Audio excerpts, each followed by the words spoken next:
Good morning, all students. You welcome on another part of this chapter. The chapter is chapter number 4. The chapter is structure of atom. यानी atom के structure के बारे में ये आपके chapter है. Okay, ये चैप्टर आपके लिए बहुत ही खास होने वाला है क्योंकि ये चैप्टर जो है आप आगे same as it is 11th 12th standard में ये टॉपिक को आप पढ़ोगे. ओके, इसलिए केयरफुल होकर पढ़ना, बहुत ज्यादा सतर्क होकर पढ़ना. ओके, अब हम शुरू करते हैं स्ट्रक्चर ऑफ एटम के बारे में. जैसे कि आपको पता होगा, मैंने बताया था लास्ट क्लास में कि आपके जो एटम्स होते हैं वो क्या होते हैं कि स्फेरिकल शेप में होते हैं. इसके अलावा एटम के अंदर क्या क्या प्रेजेंट होता है, आपके प्रोटॉन और इलेक्ट्रॉन प्रेजेंट होता है. ओके, यानी कि जो प्रोटॉन होता है उस पर कौन सा चार्ज होता है, पॉजिटिव चार्ज होता है.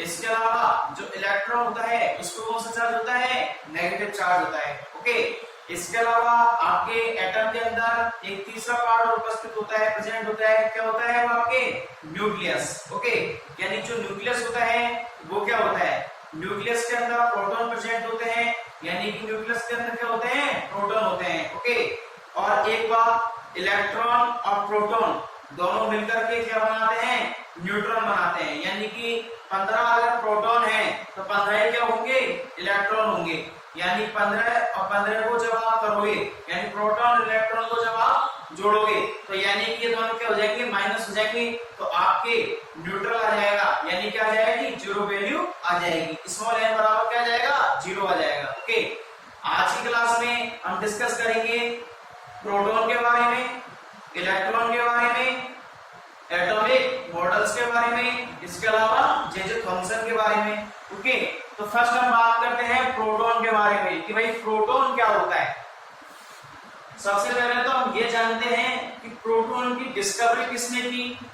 भाई सबसे पहले तो यही देखेंगे हम कि प्रोटॉन की डिस्कवरी किसने की. तो प्रोटॉन की डिस्कवरी जो है 1886 में, 1886 में ई गोल्डस्टीन नाम के एक साइंटिस्ट ने इसकी डिस्कवरी की थी. ओके, यानी कि 1886 में ई गोल्डस्टीन ने प्रोटॉन की क्या की थी, डिस्कवरी की थी. और वो कैसे की थी, वो कुछ इस तरीके से की थी कि इन्होंने क्या ली थी, एक डिस्चार्ज ट्यूब ली थी. इन्होंने क्या ली थी, एक डिस्चार्ज ट्यूब ली थी. ओके, अब इन्होंने क्या किया, एक तरफ लगाया एनोड को और एक तरफ क्या लगाया, कैथोड को. ओके, यानी एक तरफ तो क्या लगाया, एनोड लगाया और एक तरफ क्या लगाया, इन्होंने कैथोड लगाया. अब इन्होंने क्या किया था, इस ट्यूब को क्या किया, डिस्चार्ज किया. और डिस्चार्ज ट्यूब क्या होती है, यानी कि जिस ट्यूब के अंदर कोई भी चार्ज प्रेजेंट नहीं हो, यानी कोई भी करंट फ्लो नहीं हो रहा हो, उसे हम क्या बोलते हैं, डिस्चार्ज ट्यूब बोलते हैं. तो ई गोल्डस्टीन ने क्या किया था, इन्होंने एक डिस्चार्ज ट्यूब ली थी और उसके अंदर क्या लगाया था, इन्होंने कैथोड और एनोड को. ओके, यानी कि इस टाइप से इन्होंने क्या निकाला था, एक प्रोटॉन निकाला था. इन्होंने देखा कि इसके अंदर एक पॉजिटिव चार्ज है जो कि क्या करता है, इसमें कार्य कैरी करता है. ओके, तो इसमें एक इन्होंने क्या बताया, प्रोटॉन को बताया कि इसके अंदर क्या प्रेजेंट होता है, प्रोटॉन प्रेजेंट होता है, जो इसके ऊपर कौन सा चार्ज होता है, पॉजिटिव चार्ज होता है. अब इसके अलावा इन्होंने प्रोटॉन का दूसरा नाम क्या बताया था, प्रोटॉन का दूसरा इन्होंने क्या बनाया था, कैनाल रेस.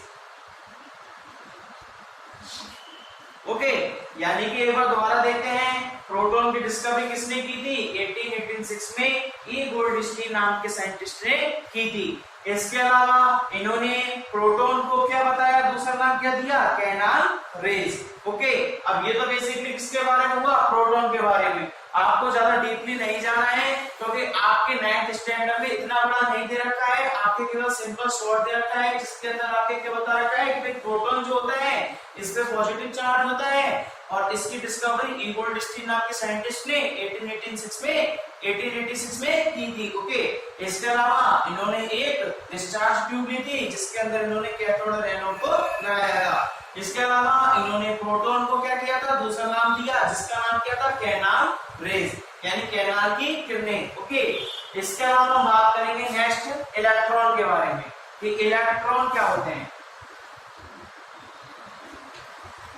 ओके, यानी सेम इलेक्ट्रॉन की डिस्कवरी किसने की थी, इलेक्ट्रॉन की डिस्कवरी 1897 में, कब 1897 में जे थॉमसन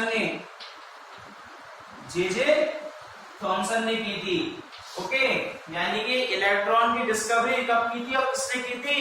जे थॉमसन ने की थी 1897 में। ओके स्टूडेंट्स, तो ये तो आपके किसके बारे में हुआ? प्रोटॉन एंड इलेक्ट्रॉन के बारे में। प्रोटॉन की डिस्कवरी किसने की थी?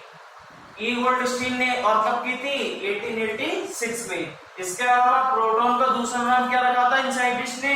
Canal raise. ओके, इसके अलावा हम बात करेंगे इलेक्ट्रॉन की, तो इलेक्ट्रॉन की डिस्कवरी किसने और कब की थी? तो जे थॉमसन ने की थी, और कब की थी? 1897 में, 1897 में इलेक्ट्रॉन की डिस्कवरी की थी। ओके, अब एक बात का ध्यान रखना, प्रोटॉन और इलेक्ट्रॉन की जब डिस्कवरी हो गई, यानी कि भाई पता चल गया कि कोई एटम होता है, एटम के अंदर इलेक्ट्रॉन होता है, इसके अलावा प्रोटॉन होता है, तो सारे साइंटिस्ट को होड़ मच गई कि भाई इलेक्ट्रॉन होता है, प्रोटॉन होता है, पर ये किस तरीके से प्रेजेंट होता है और एटम की स्ट्रक्चर कैसी होती है, एटम होता क्या है। तो एटम को जानने के लिए काफी सारे साइंटिस्ट को होड़ मच गई और वो क्या करने लगे? रिसर्च करने लगे, खोजबीन जानने लगे, डिस्कवर करने लगे कि भाई एटम क्या होता है।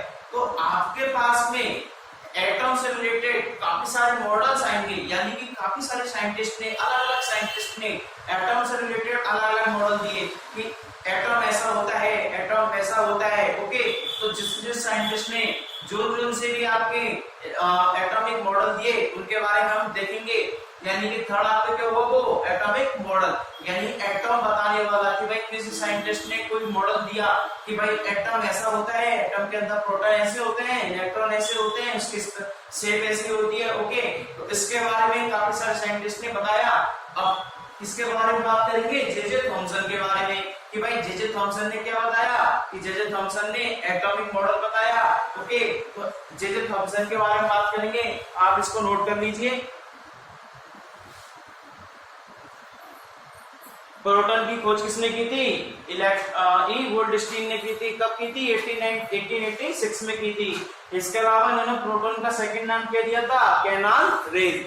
इसके अलावा बात करते हैं इलेक्ट्रॉन की, तो इलेक्ट्रॉन की डिस्कवरी किसने की थी? जे थॉमसन ने, और कब की थी? 1897 में। चलिए आगे बढ़ते हैं। आगे हम पढ़ रहे हैं जे थॉमसन के एटॉमिक मॉडल के बारे में। यानी जे थॉमसन ने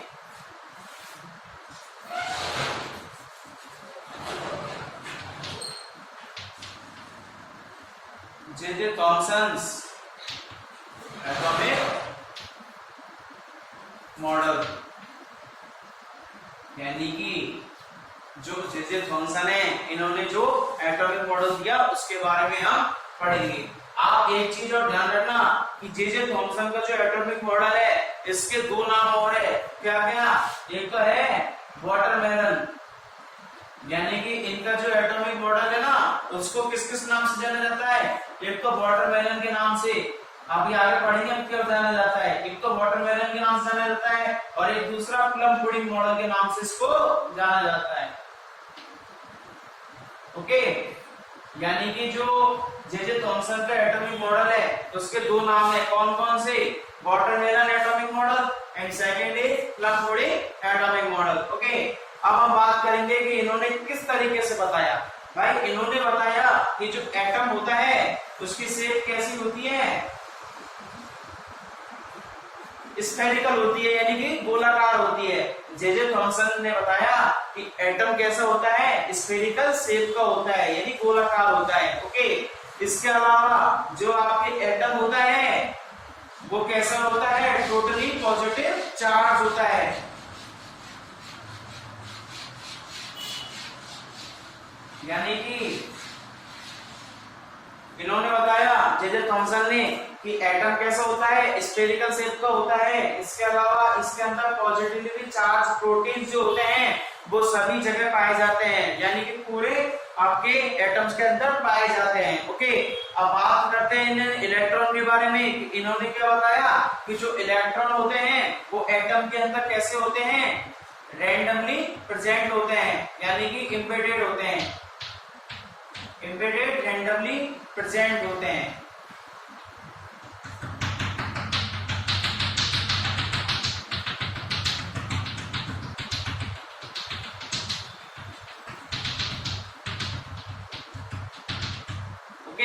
यानी कि इन्होंने क्या बताया जे थॉमसन ने कि जो आपके एटॉमिक एटम होता है वो स्फेरिकल शेप का होता है और पूरे एटम के अंदर पॉजिटिवली चार्ज प्रोटॉन जो होते हैं वो सभी जगह प्रेजेंट होते हैं। इसके अलावा इलेक्ट्रॉन जो होते हैं वो एम्बेडेड होते हैं यानी कि धसे हुए होते हैं रैंडमली। ओके, इसके अलावा जो आपके एटम होता है, अब आप देखिए हमने बात की थी वाटरमेलन, यानी कि जो जे थॉमसन का एटॉमिक मॉडल होता है उसका दूसरा नाम क्या होता है, प्लम पुडिंग मॉडल, और क्या होता है वाटरमेलन मॉडल। अब कैसे होता है, ये आपको वाटरमेलन जैसा दिख रहा होगा। ओके, इसके अलावा ये जो प्रोटॉन है जो कि सब जगह प्रेजेंट है, ओके, इसको आप क्या मान लो, खाने वाले जो लाल भाग होता है ना, रेड वाला भाग उसको आप मान लो ये। ओके, और इसके अंदर जो ये इलेक्ट्रॉन है ये आपको सीड्स की तरह दिख रहे होंगे कि जो वाटरमेलन के सीड्स होते हैं जिस तरीके से एम्बेडेड होते हैं, इसी टाइप से जो एटम है इसके अंदर इलेक्ट्रॉन एम्बेडेड होते हैं, धसे हुए होते हैं। ओके, तो ये तो बेसिकली किसके बारे में हुआ, जे थॉमसन के एटॉमिक मॉडल के बारे में। अब आप एक बात का ध्यान रखना कि उस टाइम क्या था कि सबसे पहले बताया जे थॉमसन ने एटॉमिक मॉडल, अब इससे पहले किसी भी साइंटिस्ट ने नहीं बताया था। अब उसके बाद में बहुत सारे साइंटिस्ट आए थे जिन्होंने बताया कि भाई एटम ऐसा होता है, एटम ऐसा होता है। तो उसके बेस पे क्या हुआ कि जे थॉमसन की क्या हुई, लेविटेशंस हुई, यानी कि जे थॉमसन के बाद के जो साइंटिस्ट है उन्होंने उनमें कमी निकालना शुरू कर दिया। भाई अपन में नहीं होता क्या कि जैसे किसी ने कुछ किया फिर बाद में हम भी उस चीज के लिए कुछ करते हैं, रिसर्च करते हैं, फिर हम बाद में उसकी बुराई निकालने लग जाते हैं कि भाई आपके मॉडल में ये नहीं था, आपके मॉडल में ये प्रेजेंट नहीं था। ओके, लेकिन जब जे थॉमसन ने मॉडल दिया था उस टाइम किसी ने भी मॉडल नहीं दिया था। ओके, यानी कि इनकी लिमिटेशंस के बारे में किसी को पता नहीं था। ओके, इसके अलावा इनके बात करें यदि कि इन्होंने क्या क्या निकाला, यानी कि पॉइंट्स क्या क्या थे इनके, तो हम इधर लिख देते हैं इस पॉइंट्स के बारे में।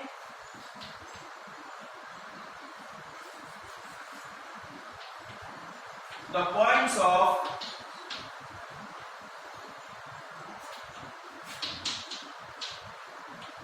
जे थॉमसन का पूरा नाम क्या है, Joseph J Thomson. Okay, the points of J Thomson's atomic model. Okay, यानी कि कौन कौन से पॉइंट्स है, फर्स्ट पॉइंट में इनका ये आता है कि भाई atom is spherical in shape, यानी कि जो आपके एटम होता है उसकी शेप कैसी होती है, स्फेरिकल होती है। ओके, सेकंड पॉइंट इन्होंने क्या बताया, इन्होंने बताया प्रोटॉन के बारे में, और प्रोटॉन के बारे में कैसे क्या बताया, इन्होंने बताया द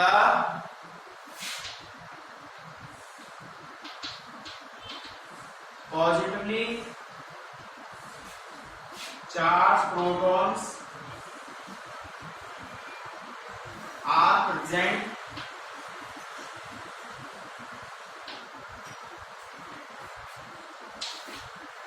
इन ऑल एटम, यानी कि जो पॉजिटिवली चार्ज प्रोटॉन्स होते हैं, ये जो प्रोटॉन है तो ये सब क्या होते हैं कि पूरी एटम्स के अंदर प्रेजेंट होते हैं। ओके, इसके अलावा थर्ड पॉइंट क्या बताया, थर्ड पॉइंट बताया इन्होंने इलेक्ट्रॉनों के बारे में कि भाई जो इलेक्ट्रॉन होते हैं, electron are embedded, electron are embedded randomly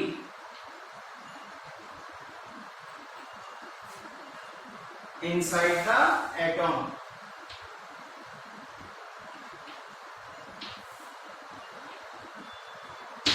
third part उन्होंने क्या बताया था कि जो एटम होता है इसके अंदर जो इलेक्ट्रॉन होते हैं वो एम्बेडेड होते हैं, यानी धसे हुए होते हैं randomly inside the atom. Okay, last क्या बताया उन्होंने कि जो एटम होता है, एटम इज